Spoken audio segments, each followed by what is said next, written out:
හොඳයි දෙවියන් වහන්සේට ප්‍රශංසා වේවා. ආමෙන්. සෙනෙහවන්ත දිවසෙනක අපි අද දවසේ බලන්න යනවා ටිකක් වෙනස් විදිහු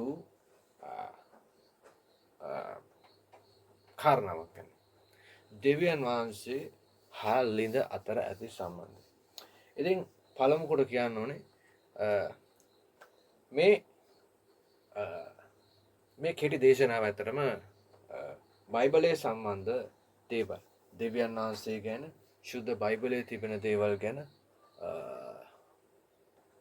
ඒක තිබෙන අභ්‍යන්තරයේ තිබෙන දේවල් දැනගන්න ආසයට තමයි ඒ අයට පහසුවක් වෙන පිණිස මේ පණිවිඩය අද දවසේ තබන්න හදන්නේ. පණිවිඩය කියන්නේ මේ දේශනාව ඇතරම මේ පණිවිඩයක් විශාල පණිවිඩයක් මේකේ තියෙනවා. නමුත් මේක කෙටි වෙලාවකින් කියන්න පුළුවන් ගන්න මේ යම් දැනුමක් අද දවසේ අපිට ගන්න පුළුවන්. හොඳයි. එතකොට දෙවියන් වහන්සේ හා ලිඳ අතර ඇති සම්බන්ධය. ශුද්ධ බයිබලයේ අපිට පේනවා මේ ලිඳ පාවිච්චි කරලා උන්වහන්සේ මේ ලිඳ කියන අදහස් වෙන සමාන කරමුණ ජලයට ජල මූලාශ්‍ර. එතකොට මේ තුල විශාල රහසක් තිබෙන බව ඒක අමුතුවෙන් කියන්න ඕන දෙයක් නෙමෙයි. එතකොට උන්වහන්සේ අපිට ශුද්ධ බයිබලයේ වචනය බලලා කල අපිට පේනවා උන්වහන්සේ ලිඳ පාවිච්චි කරලා මේ ස්ථානය පාවිච්චි කරලා මේ ලිඳ ළඟ එහෙම නැත්නම් මේ දිය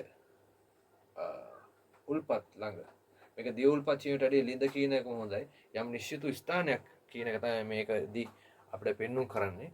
එතකොට උන්වහන්සේ ලිඳ පාවිච්චි කරලා ලිඳ ළඟ මේ ලිඳ නැමැති ස්ථානය පාවිච්චි කරලා උන්වහන්සේ බයිබලයේ පෙන්නනවා විශේෂයෙන්ම ඊශ්‍රායල් සෙනගගේ මුල් පියවරුන්ගේ විශේෂ වූ සිදුවීම් වෙලා තිබෙනවා මේ ස්ථානයේ. ඉතින් ජීවිතයක විශේෂ වූ සිදුවීමක් කියලා කියන්න පුළුවන්.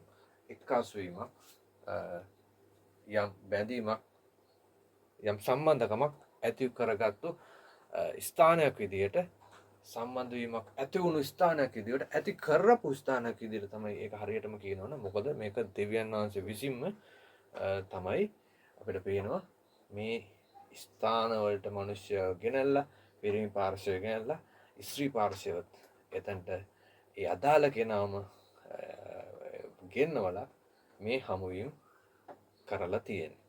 ඉතින් අපි බලමු මොකක්ද කියලා. ලිඳ හා සම්බන්ධ බයිබලය තුල ප්‍රධාන වශයෙන් අපිට ස්ථාන අපිට හතරක් ගන්න පුළුවන්. කියන්නේ බයිබලය තුල හමු වෙන. එකක් තමයි ආබ්‍රහම් තුමාගේ පොරොන්දු පුත්‍රයා ඊසාක්ට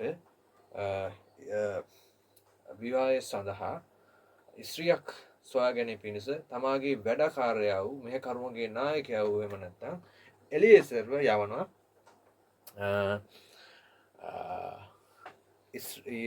ස්ත්‍රියක් හොයාගෙන එන්න ආබ්‍රහම් තුමාගේ උපන් ගමට යවනවා. එතකොට එහිදී එලියේසර් නවතින යම් තැනක ඒ නවතින්නේ කොහෙද? ලිඳ ළඟ. එතකොට ඒ ස්ථානයට රෙබේකා එනවා. දැන් ඒ කවුද? ඒ එඬේරියා. එතකොට ඇය එනවා ඇයගේ සත්වින්ට ජලය ලබා දීම සඳහා. එතකොට එතන හමු වීමේදී එලියේසර් සහ රෙබේකාව හඳුනා ගන්නවා. එතකොට එලියේසර් විසින් ඊසාක් මේ රෙබේකාව එතනින් එහාට සම්බන්ධ වීම සිදු කරනවා. හරි.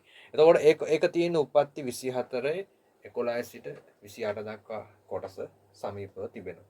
ඊළඟට තවත් ස්ථානයක් තමයි යාකෝබ් හා රාකල්ගේ මුණ ගැසීම.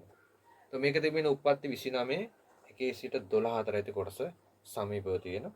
එතකොට යාකෝබ් හා රාකල්ගේ මුණ ගැසීමත් ඒ වගේමයි. යාකෝබ් අපි දකිනවා බයිබලය තුල යම් සිදුවීම නිසා පලා යනවා. එතකොට පලා ගොස් ඔය එක්තරා තැන නවතින කොහෙද? ලිඳ ළඟදී.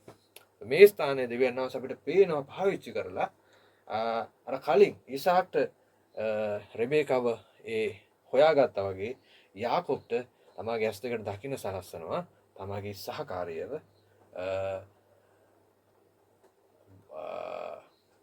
ඊශ්‍රායල් වංශය ගොඩනගෙන පිණිස දෙවියන් වහන්සේගේ අභිමතාර්ථයේ පරිදි කවුද යාකොබ්තුමා දකින්නේ රාකේල්ල දකිනවා.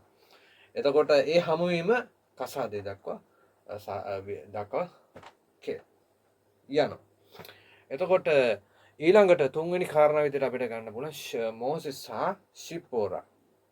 මේක තියෙන නික්මයාම 2 16 හා 21 අතර ඇති කොටස සමීපව තිබෙනවා. එතකොට මෝසෙස් තුමා ගත්තී අපි දකිනවා මේ සිදුවීමත් එහෙමයි. මෝසෙස් තුමාටත් යම්කිසි කාරණාවක් උඩ ඔහුට පලා යන්න සිද්ධ වෙනවා. ඔහුත් නවතිනවා යම්කිසි ස්ථානයක. නවතින්නේ කොහෙද? ලිඳක් තිබෙන ස්ථානයක. එතකොට එතනට එනවා ශිප්පෝරා ඇතුළු ස්ත්‍රීන් 7 දෙනෙක් එනවා කියලා කියනවා. එඬේර ස්ත්‍රීන්. එතකොට එන්නේ මොකටද එන්නේ? එතනට ජලය සත්වින්ට ජලය ලබා දීම සඳහා. ඒතර මෝසෙස් මැදිහත් වෙලා එතන යම්කිසි දෙයක් සිදු වෙනවා ඒ ජලය ලබා දීම. එතකොට ඒ හමුවීම ඒ දූරු අතන එක්කෙනෙක් තමයි ශිප්පෝරා. අවසානයේ මෝසෙස් සහ ඒ ශිප්පෝරාගේ විවාහය දක්වා එක යනවා. රයිට්. ඊළඟට තවත් ප්‍රධාන තැනක් කියන්න පුළුවන් ජේසුස් වහන්සේ හා සමාරිය ස්ත්‍රිය. එතකොට මේක තියෙන නවගීසුමේ යොහාන් 4:5-7 අතර ඇති කොටසේ. රයිට්. එතකොට මෙතනත් මොකද්ද වෙන්නේ? මේ ස්ථානයේදී අනිත් සිදුවීම් වල වගේ මේ ඊසාක් යාකෝබ් මෝසෙස්ගේ වගේ එහෙම විශේෂයෙන්ම යාකෝබ් සහ මෝසෙස් තුමා සිදුවීම් වල වගේ පලායමක් වෙනව නෙමෙයි. ජේසුස් වහන්සේ අතරම උන්වහන්සේ විසින් උවමනාවෙම මැදින් යනවා. සමාරිය මැදින් යනවා. ආමෙන්. ඉතින් උන්වහන්සේදී එක්තරා තැනකදී නවතිනවා. සමාරියේ එක්තරා ස්ථානයක නවතින කොහොද? ලිඳක් ළඟ කියලා අපිට බයිබලයේ තුල පැහැදිලිවම කියනවා. උන්වහන්සේ උමනාවෙන් නවතිනවා කියලා. එතකොට එතනට එන ස්ත්‍රිය කවුද? එතනට එන්නේ සමාරිය ස්ත්‍රිය. එතකොට මේ ස්ත්‍රිය කරුණ කොටන අපිට පේනවා ජේසුස් වහන්සේ බොහෝ සෙනඟ දිනා ගන්නවා. ආමෙන්. ඊට වඩා තවත් පණිවිඩ තිබෙනවා. ඉතින් අපිට ඒ අනුව සමස්තයක් විදිහට ගත් කල අපිට පේන දේ තමයි මේ ලිඳ නැත්තම් මේ ලිඳ ඇතුලේ තියෙන මොකද්ද? ජලය. එතකොට අපි දන්නවා මේ ජලය කිව්වම අපිට මේ ගැන කතා කරන්න පුළුවන් බොහෝ දේවල්.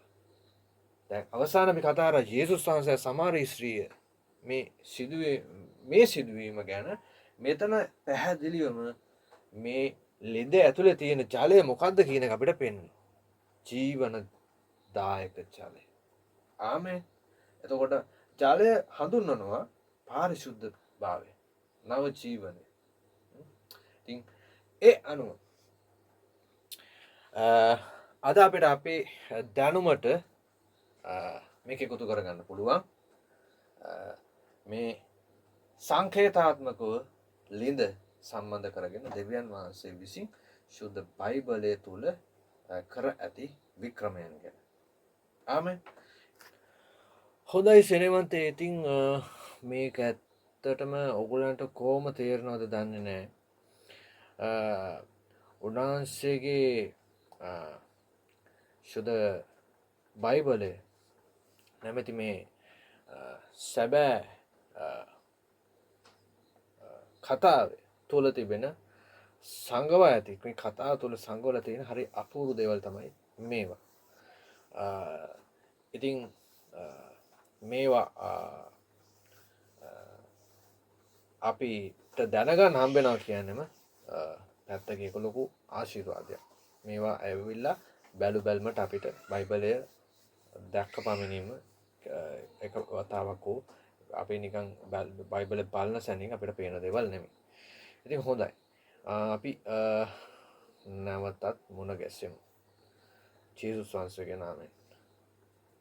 ආමෙන්. ජේසු පිටයි.